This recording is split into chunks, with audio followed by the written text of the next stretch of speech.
Rose Show. Beautiful Sunday morning. I got some of my guys with me. My boy Iggy. We spare no expense here on the Coach Rose Show. We send our guys to get some stories, all around the world. So Iggy's out there in Costa Rica, and hopefully comes back with some good stories. Latino ball players. Yeah, something, I hope he'll come back with that Zika or Ebola or something,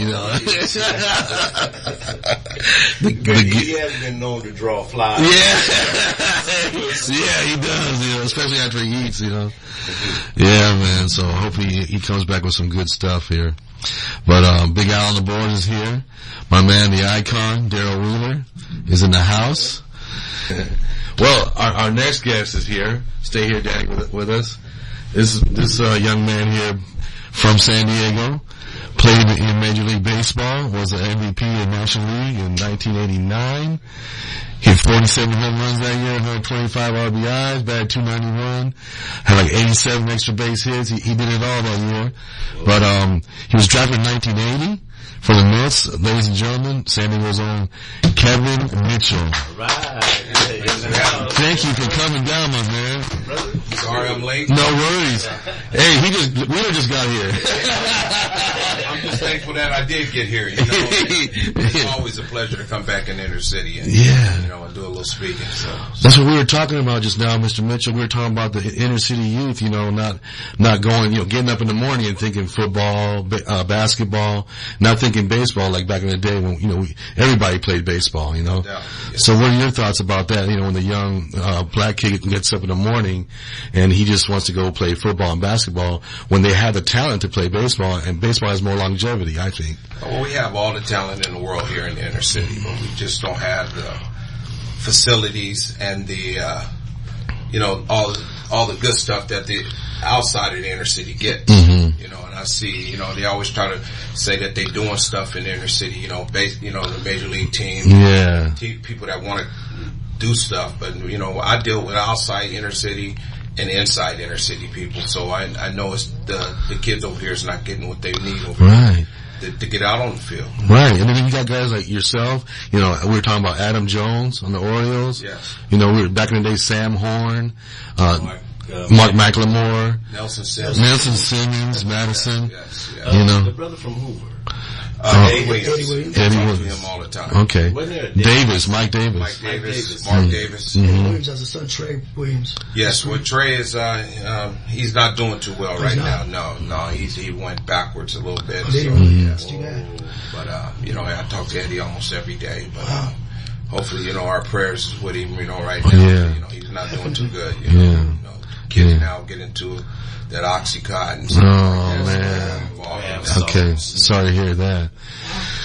And also we're talking about the price of a bat, a glove, the travel ball, fees. Yes, and we don't have that. Our kids can't afford all that. Yeah. And like I said, I deal with the outside and the inside, and all these kids got the best of stuff, man. Mm-hmm. We just need somebody to do the same thing that they're doing outside the city to do for our kids here. Right.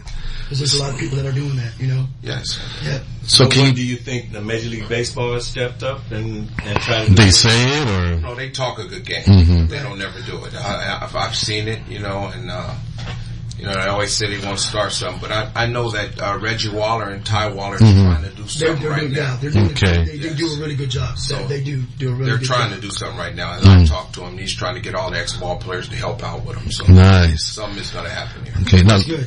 can we get into your upbringing? Like, what attracted you to baseball? Well, I always played the game, I didn't really think I didn't like baseball at the time as a kid. I always wanted to play football.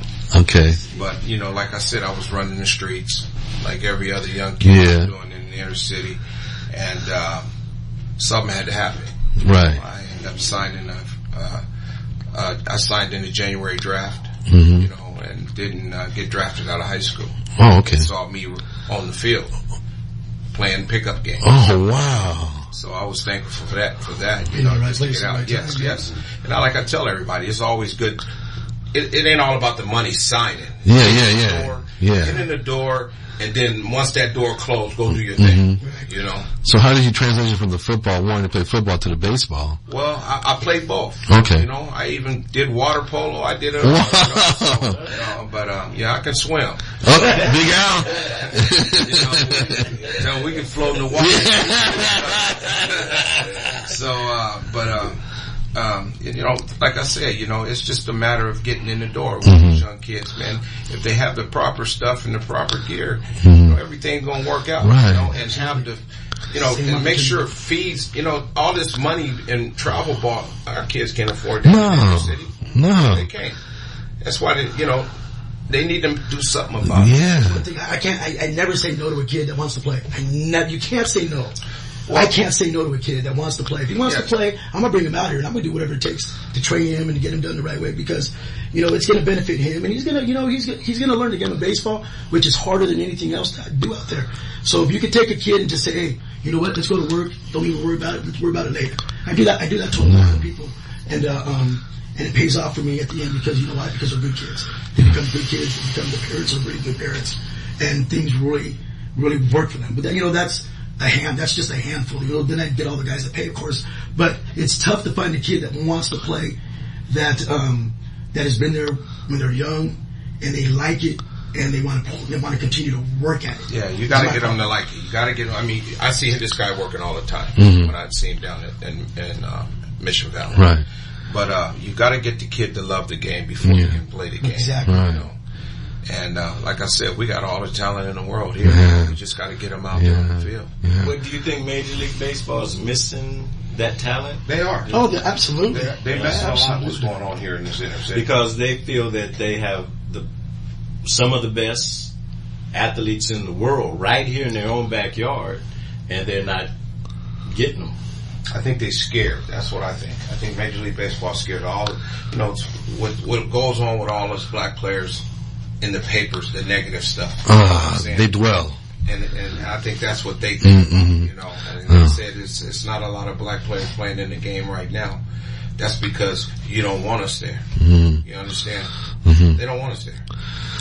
Man, because you know, the inner city kid is more apt to be a 5-tool guy. You know, speed, power, you know, all that, arm strength and all that. So, like Adam Jones, man, that guy, you know, he'll steal bases, he hits home runs, he drives and runs, you know, guys like that, man. But when he goes sit on the bench, he's only maybe one more African American on the team. Well, from yeah, I mean, like black Hispanics, you know, Puerto Ricans, Dominicans, that's a different. You know, That's totally different. But that's way different from there. Yeah. Adam Jones he's got 5 tools. Yeah. You know, he's got it all, and he's been doing it all. You know? Yeah.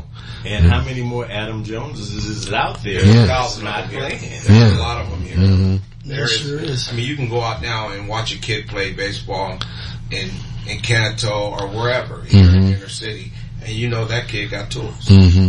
It's just a matter of getting them there and getting the proper stuff for these kids, man. I mean, if you go out of here and you look at these kids out here now, they got everything in the world. They got $500 bats. Yeah. Give to them. Yeah. Yeah. You know, shoes, clean. Yeah. All these sponsors, man. When you look good, you play good. Right. Exactly, man. I haven't looked good in a long time. I haven't played good in a while. But, okay. Your first at bat was in 1984. You were 22 years old against the St. Louis Cardinals. Explain that feeling, my man. Well, I don't know who I was facing at that time, but they told me you know what? I opened up that day against the St. Louis Cardinals. I came in the clubhouse, and as a rookie, I'm 22 years old, but I'm the utility guy. I didn't think I was going to start. Yeah. I come in the locker room, my name is in the lineup in the second. All of a sudden, you know, there goes the heart.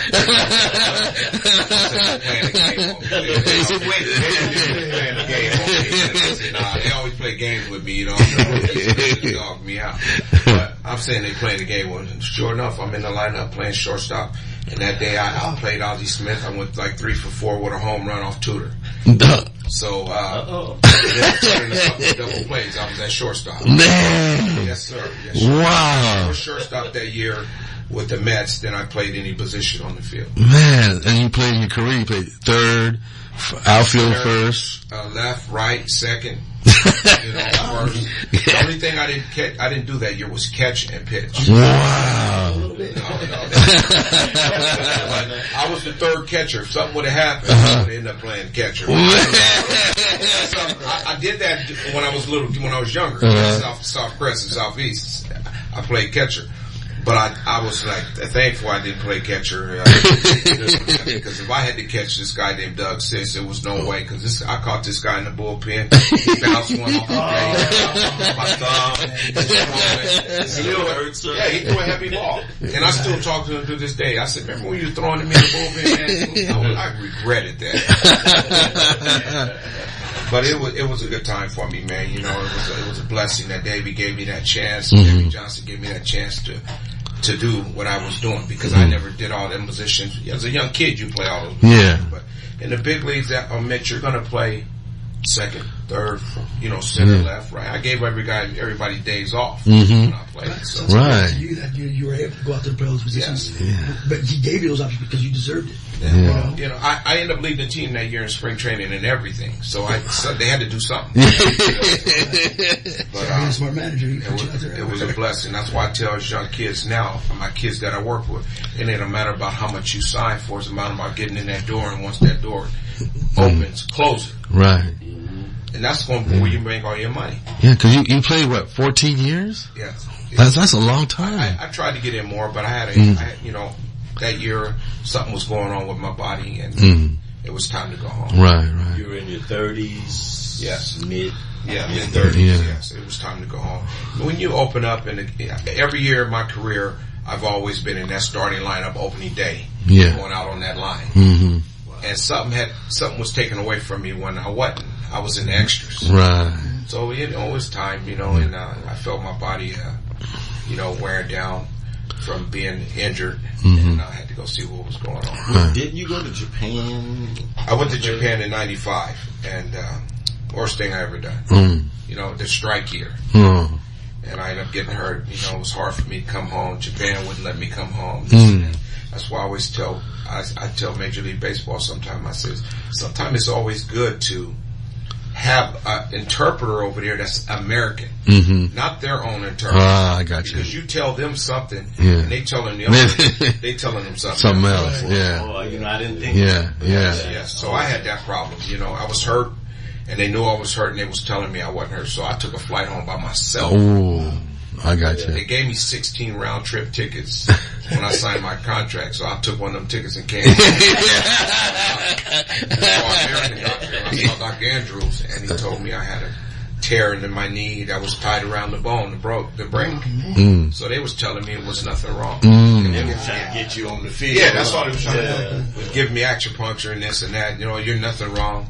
There's nothing wrong. Mitchell's son, there's nothing wrong. Mitchell's son. Mama son say, Mitchell's son not hurt. They gave me all this acupuncture and stuff like hell right now. But it wasn't a good time for me. Yeah. Well, let's go to your MVP season with the 47 homers and 125 RBIs. You were in a zone, my man. How'd you get into that zone? You know what? I'll tell you what, it was a lot of work out here, that year. Even spring training, I banged. So I knew it was going to be a good year. I was in good shape, man. I just felt comfortable. The game felt easy for me that year. Real easy. Everything was looking like a balloon. But it was just, I felt I could have done better than that. Wow. But there was times though I needed rest. Willie Mays used to always tell me, Mitch, if you need some rest, they're not going to give you a day off. Go out to the plate and pass out. 2 days off. Just go to the plate and get the ball out. 3 hours in the car. I can't do that. I'll be on Sports Center. But, there's some days I didn't take batting practice. Dusty Baker used to say, Mitch, you didn't take 3 days of batting practice. How do you do that? I said, Dust, I'm ready. Yeah. In that zone. You see the ball well. Yes. You know where I'm from, man? I go out and I go out and hit 2 home runs. Dusty Baker had me in the batting cage that night. I just hit 2 home runs. but I see something. And I was, the Nationals was just here. I was down there with him, and we was just talking about it in his office about how it was. So, but Papa, I call him Papa, Dusty Baker. Favorite coach? Well, yeah, he is my mentor. He's favorite, but I gotta give it to Floyd Robinson as my mentor. Shout out to Mr. Robinson. Oh, okay. Yeah. I gotta give a shout out to Floyd. Good person. I wish I would have met him earlier in my career, but he's been a great man in my life right now. So. That's awesome, man. Well, it community, right? Yeah, there you. Yeah, no doubt. Yes. I mean, but the year you had 47, the MVP year, and then you had 35 the next year. So those 2 years in a row. Yeah, and plus I had just had surgery on my wrist, and they told me that it was going to be a career-ending injury, and I came back and banged 35. Yeah. Now tell us about, I know everybody asks you about this, but that one-handed catch, my man. I gotta know though. I'll tell everybody it wasn't me. But, it was just something that happened, man, that day, you know. I mean, I just got to work, messing around with some weights, and we was playing Ozzie Smith the bunch in the gaps. All of a sudden I get he hits a ball down the line.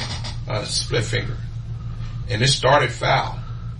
But as it came back, left-handers balls come back into play. And I just looked up and it was right there. I just stuck my hand up. But I'm going to tell you what, that's all from playing in here. There you go. Clubs and stuff like that. You know, when you were a kid, you didn't have no gloves. Right. Yeah. Left-handed, so always had to use somebody else's right-handed. You know, I mean, I came from nothing. You know, these kids need something to do. That's the only way they're going to play good. If they got the good type of stuff, they're going to play well. Yeah. The good bats. Yeah. I mean, look at the kids from the Little League World Series. I threw out the pitch there when they started playing, but the kids that's swinging these bats, they wasn't even swinging all the way, and the ball was jumping. Yeah, exactly. Yeah. In Dominican Republic, they had the cardboard, the poor kids had the cardboard glove. I played over there too. And it's very rough, man. Yeah. So once they get over here and get that new stuff, they feel like champions. Right. You know. But, it's bad over there too. Wow, man. And then, your World Series experience, right? With was it the Mets? Mets, yeah. Mets was a rookie. It was the greatest thing in my life, you know. It's this great memory that stuck in my head. So everything else was nothing. You know? That was my rookie year, and I was in the World Series, and I was playing. Gosh, man. And you hit like 4 home runs, didn't you? It was, Was it with Strawberry? I was with Earl Strawberry, Doc Good, and Lenny Dykstra, all of them. Wow, all man. Bad boys. He was the bad boy, but you gotta win. You gotta realize we won 100-something games that year. You know, so whatever we did off the field, it didn't matter. We still played our game. Right. You know, they may talk about us in them books, but we still played the game when we came to the field. So from Southeast San Diego, my man, getting drafted, MVP, playing the World Series. I mean, just, that is just incredible, man. I just want to, pay homage to you. It's awesome, man. Yeah, but you know what, to myself, man, I don't feel like I completed my task. You know what I'm saying? Cause I got hurt. And I felt my body was hurt. I left. I went home. I didn't even ask for my relief. I just walked away. Oh, I got when you. I was with Oakland. You know, but it was just, I guess it was just time, man. Yeah. God knows when it's time. Yeah. He gonna let you know, but and he let me know. So I've been having injuries. I just got up. I just had an injury last year. I went full paralysis. Oh, so man. I had a spinal cord injury that put me down. So I'm just now getting back, walking, using my hands again. They went through my neck, put a plate and 4 screws. Oh, man. It's all from baseball. So it's caught up with me. Right. Spinal cord leaked and put me into full paralysis. Last year I was 180. I'm 253 now. I haven't seen 180. I wish I could see it. Everybody said I looked sick. He even saw me down there. I didn't know what was going on. I remember you was walking up them steps at Kalina Park. Yeah. And it looked painful. Yeah. It made me hurt. Yeah. And that was before the injury. Before I went down. What? Yes. That was before the injury. Yes. Whoa, man. As always, we're running out of time here on the Coach Rose Show. And we want to thank you for coming down, man, making the effort to get down here. Oh, anytime. And we're going to have to bring you back, man. Yeah, we got to come back. Yeah, bring me back. Yeah, we got to do part 2, my man. Yeah, to come back. Yeah. And Danny, can you tell us how to get a hold of you for your baseball instruction? If somebody wants to play for you. Oh, it's, you can go to, it's D.Pamaran at gmail.com. Actually, it's G.Pamaran Select Baseball at gmail.com. Okay. You can go to cba.org, cbabaseball.org. That's the big organization. I'm on there too, so. Okay. So we'll be back next week on the Coach Rose Show on KBOKradio.com. Thank you, Danny Ray Pamaran and Mr. Kevin Mitchell. Thank you for coming. No doubt. All right.